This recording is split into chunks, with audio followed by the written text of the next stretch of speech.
कितनी एकादशी है? जम के बोलो। 26। जो भगवान विष्णु के पास जाकर निवेदन करी थी वो निर्जला थी, निर्जला।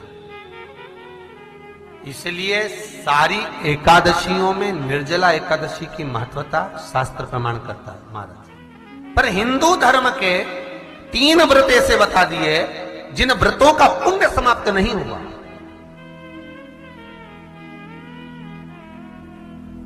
हिंदू धर्म के 3 व्रत ऐसे हो गए जिनका पुण्य समाप्त नहीं हुआ महाराज। क्यों?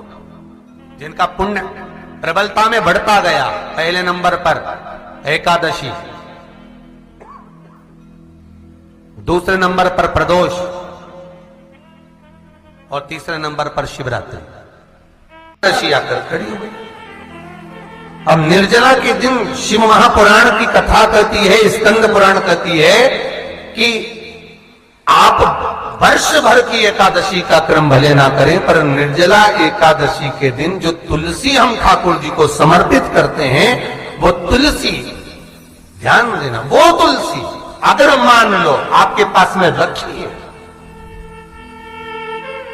निर्जला एकादशी के दिन भगवान ठाकुर जी को, शालिग्राम जी को, लड्डू गोपाल जी को आपके घर में, आपके मंदिर में जो आपने भगवान को तुलसी समर्पित करी है, वो तुलसी मान लो तुम्हारे पास रखी है और कोई व्यक्ति को बहुत ज्यादा कष्ट है शरीर में, बहुत कष्ट है, थोड़ी सी वो तुलसी चढ़ी हुई ठाकुर के चरणारविंद की, आप उस जीव को दो तो सही, आधा घंटा इंतजार करो, स्वास्थ्य में अंतर आना प्रारंभ हो जाता है उस निर्जला का। क्योंकि निर्जला ऐसी एकादशी है जिसने जगत में जाकर, देवताओं के पास जाकर निवेदन करा है जग कल्याण के। जितनी भी माताएं एकादशी का व्रत करती, बहुत ध्यान से सुनना आज की कथा हो, शायद जिंदगी में मिली ना मिली, और ये कथा का रिश्ता तो बहुत ध्यान से सुनना। स्कंद पुराण यहां तक कहती है कि इस कथा के चरित्र को जो श्रवण कर लेता है उसको 26 एकादशी करना भी नहीं पड़ती। इस एकादशी की केवल ये कथा सुनकर ही वो तर जाता है। बहुत ध्यान से सुनना इसको, कथा को। एकादशी के दिन जब आप जल शंकर को चढ़ाने तो रोज ही जाते हैं, जब एकादशी का दिन रहे और शंकर जी के मंदिर में आप जल समर्पित करें तो 3 बार मुख से स्वधा स्वधा स्वधा या स्वधा स्तोत्र का पाठ, जिसमें 12 श्लोक, 2-4 हैं। पैसा तो आ रहा है पर घर में टिक नहीं रहा, डॉक्टर में, पुलिस में, एक्सीडेंट आदि में, कहीं गलत जगह पर व्यसन में अगर पैसा जा रहा है, जुए में, मांसाहार, मदिरा पान, या कहीं आया पैसा आने में कमी नहीं, आ रहा है पर टिक नहीं रहा, रुक नहीं रहा।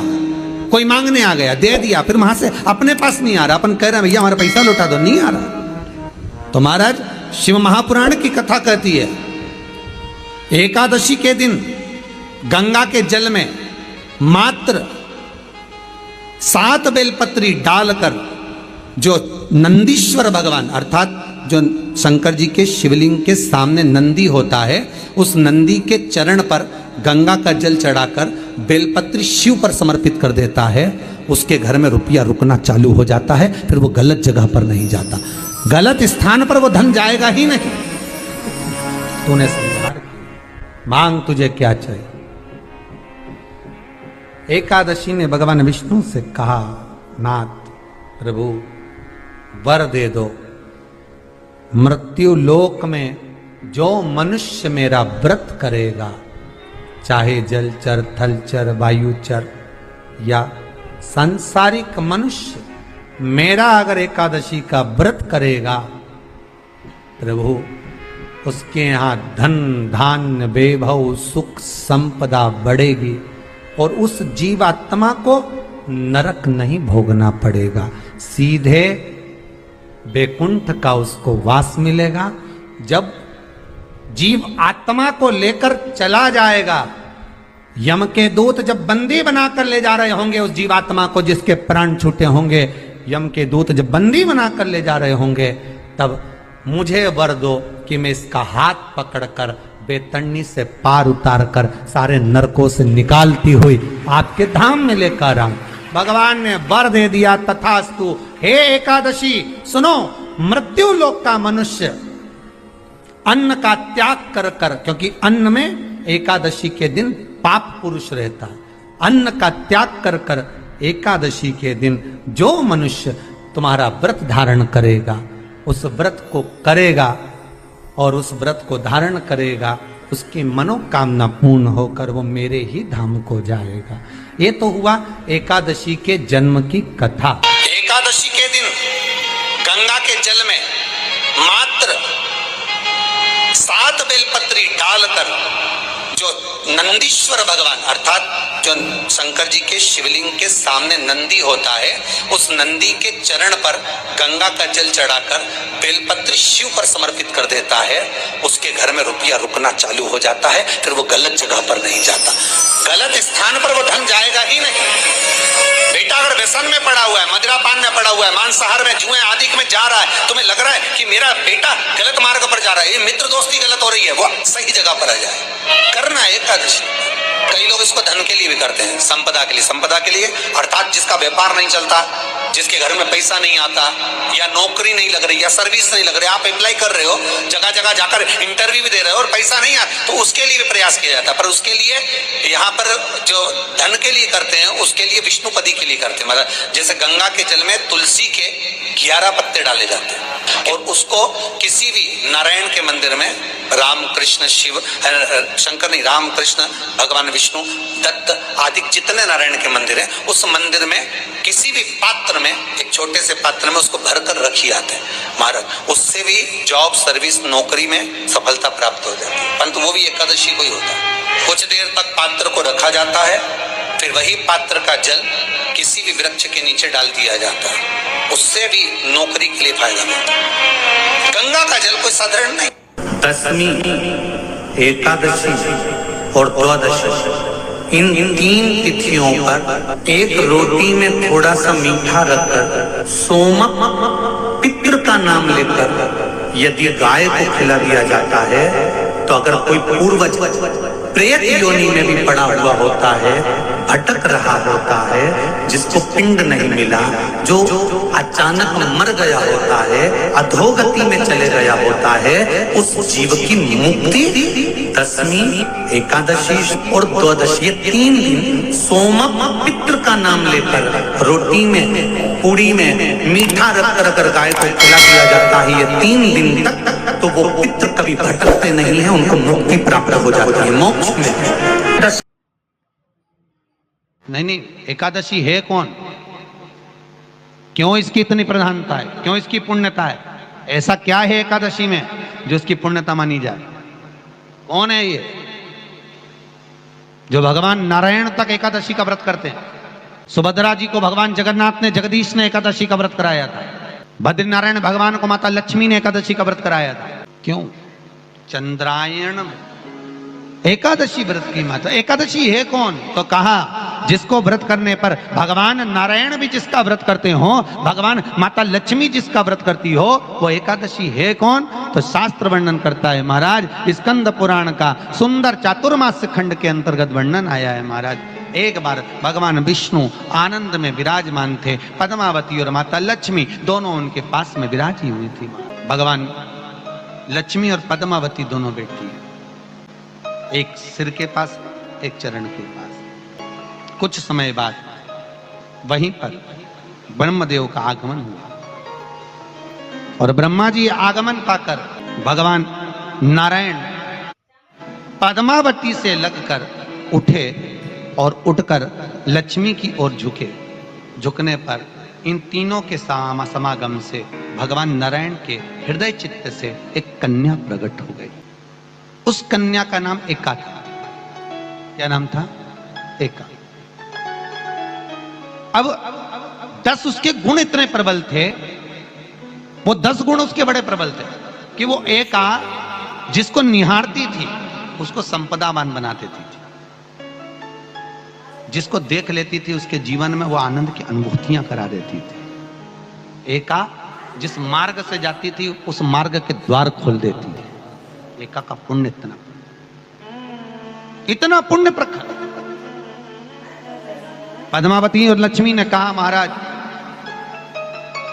ये बेटी आपके द्वारा निर्मित हुई है, इसका कन्यादान करना चाहिए। हमारे यहाँ हिंदू धर्म में रीति है, जिस दिन कन्यादान करा जाता है उस दिन व्रत रखा जाता है। अब आजकल रखते कि नहीं रखते मालूम नहीं, और कन्यादान करते समय व्रत रखा जाता है। व्रत रखना, एका का कन्यादान करना है। भगवान बोले कन्यादान करें, किसको दें? एका किसको दी जाए? एका प्रदान किसको करी जाए? पुण्यता किसको दी जाए? भगवान नारायण ने उसी समय लक्ष्मी और पद्मा से पूछा, तुम एकादशी के दिन जब आप जल शंकर को चढ़ाने तो रोज ही जाते हैं। जब एकादशी का दिन रहे और शंकर जी के मंदिर में आप जल समर्पित करें तो 3 बार मुख से स्वधा स्वधा स्वधा या स्वधा स्तोत्र का पाठ, जिसमें 12 श्लोक। 2-4 हैं, पैसा तो आ रहा है पर घर में टिक नहीं रहा। डॉक्टर में, पुलिस में, एक्सीडेंट आदि में, कहीं गलत जगह पर, व्यसन में अगर पैसा जा रहा है, जुए में, मांसाहार, मदिरा पान, या कहीं आया पैसा, पैसा आने में कमी नहीं, आ रहा है पर टिक नहीं रहा, रुक नहीं रहा। कोई मांगने आ गया, दे दिया, फिर वहां से अपने पास नहीं आ रहा, अपन कह रहे हैं भैया हमारा पैसा लौटा दो, नहीं आ रहा। तो महाराज शिव महापुराण की कथा कहती है, एकादशी के दिन गंगा के जल में मात्र 7 बेलपत्री डालकर जो नंदीश्वर भगवान अर्थात जो शंकर जी के शिवलिंग के सामने नंदी होता है, उस नंदी के चरण पर गंगा का जल चढ़ाकर बेलपत्री शिव पर समर्पित कर देता है, उसके घर में रुपया रुकना चालू हो जाता है। फिर वो गलत जगह पर नहीं जाता, गलत स्थान पर वो धन जाएगा ही नहीं। तूने समझा, मांग तुझे क्या चाहिए। एकादशी ने भगवान विष्णु से कहा, नाथ प्रभु वर दे दो, मृत्यु लोक में जो मनुष्य मेरा व्रत करेगा, चाहे जलचर, थलचर, वायुचर या सांसारिक मनुष्य, मेरा अगर एकादशी का व्रत करेगा, प्रभु उसके यहाँ धन धान्य वैभव सुख संपदा बढ़ेगी और उस जीवात्मा को नरक नहीं भोगना पड़ेगा, सीधे वैकुंठ का उसको वास मिलेगा। जब जीव आत्मा को लेकर चला जाएगा, यम के दूत जब बंदी बनाकर ले जा रहे होंगे उस जीवात्मा को, जिसके प्राण छूटे होंगे, यम के दूत जब बंदी बनाकर ले जा रहे होंगे, तब मुझे वर दो कि मैं इसका हाथ पकड़कर बेतन्नी से पार उतार कर सारे नरकों से निकालती हुई आपके धाम में लेकर आऊं। भगवान ने वर दे दिया, तथास्तु। हे एकादशी सुनो, मृत्यु लोक का मनुष्य अन्न का त्याग कर कर, क्योंकि अन्न में एकादशी के दिन पाप पुरुष रहता है, अन्न का त्याग कर कर एकादशी के दिन जो मनुष्य तुम्हारा व्रत धारण करेगा, उस व्रत को करेगा और उस व्रत को धारण करेगा, उसकी मनोकामना पूर्ण होकर वो मेरे ही धाम को जाएगा। ये तो हुआ एकादशी के जन्म की कथा। एकादशी के दिन गंगा के जल में मात्र 7 बेलपत्री डालकर जो नंदीश्वर भगवान अर्थात जो शंकर जी के शिवलिंग के सामने नंदी होता है, उस नंदी के चरण पर गंगा का जल चढ़ाकर बेलपत्री शिव पर समर्पित कर देता है, उसके घर में रुपया रुकना चालू हो जाता है। फिर वो गलत जगह पर नहीं जाता, गलत स्थान पर वो धन जाएगा ही नहीं। बेटा अगर व्यसन में पड़ा हुआ है, मदिरा पान में पड़ा हुआ है, मांसाहार में, जुए आदि में जा रहा है, तुम्हें लग रहा है कि मेरा बेटा गलत मार्ग पर जा रहा है, ये मित्र दोस्ती गलत हो रही है, वो सही जगह पर आ जाए। करना है एकादशी। कई लोग इसको धन के लिए भी करते हैं, संपदा के लिए। संपदा के लिए अर्थात जिसका व्यापार नहीं चलता, जिसके घर में पैसा नहीं आता, या नौकरी नहीं लग रही, या सर्विस नहीं लग रही, आप अप्लाई कर रहे हो, जगह जगह जाकर इंटरव्यू भी दे रहे हो और पैसा नहीं आता, तो उसके लिए भी प्रयास किया जाता है। पर उसके लिए यहाँ पर जो धन के लिए करते हैं, उसके लिए विष्णुपदी के लिए करते हैं। मतलब जैसे गंगा के जल में तुलसी के 11 पत्ते डाले जाते हैं और उसको किसी भी नारायण के मंदिर में, राम कृष्ण शिव शंकर नहीं, राम कृष्ण भगवान विष्णु दत्त आदि जितने नारायण के मंदिर हैं, उस मंदिर में किसी भी पात्र में, एक छोटे से पात्र में उसको भरकर रखी आते हैं महाराज। उससे भी जॉब सर्विस नौकरी में सफलता प्राप्त हो जाती है, परंतु वो भी एकादशी को ही होता है। कुछ देर तक पात्र को रखा जाता है, फिर वही पात्र का जल किसी भी वृक्ष के नीचे डाल दिया जाता है, उससे भी नौकरी के लिए फायदा मिलता है। गंगा का जल कोई साधारण नहीं। दशमी, एकादशी और द्वादशी, इन 3 तिथियों पर एक रोटी में थोड़ा सा मीठा रखकर सोमक पितृ का नाम लेकर यदि गाय को खिला दिया जाता है, तो अगर कोई पूर्वज प्रेत योनि में भी पड़ा हुआ होता है, भटक रहा होता है, जिसको पिंड नहीं मिला, जो अचानक मर गया होता है, अधोगति में चले गया होता है, उस जीव की मुक्ति दशमी, एकादशी और द्वादशी, ये 3 दिन सोमक पितृ का नाम लेकर रोटी में, पूड़ी में मीठा रखकर अगर गाय को खिला दिया जाता है, ये 3 दिन तक, तो वो पितृ कभी भटकते नहीं है, उनको मुक्ति प्राप्त हो जाती है, मोक्ष में।